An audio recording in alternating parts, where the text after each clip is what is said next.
పుట్టిన తరువాత టెడ్డీ బతికింది 100 అంటే 100 నిమిషాలే. కానీ బ్రిటన్లో అవయవదానం చేసిన అతి పిన్న వయస్కుడిగా టెడ్డీ చరిత్రలో నిలిచిపోయాడు. తమ కుమారుడి కిడ్నీలు మరో శిశువుకు దానం చేయాలని ఉదాత్త నిర్ణయం తీసుకుని టెడ్డీ తల్లిదండ్రులు పలువురి ప్రశంసలు అందుకున్నారు.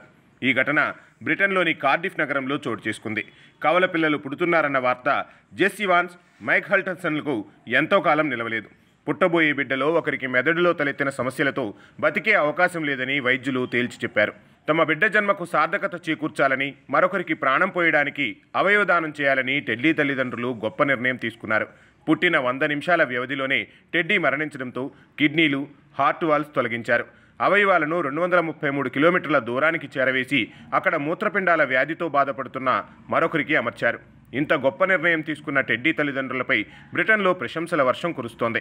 తమ కుమారుడు హీరోగా పుట్టి హీరోగానే చనిపోయాడని తాము ఎంతో గర్విస్తున్నామని టెడ్డీ తల్లిదండ్రులు అంటున్నారు.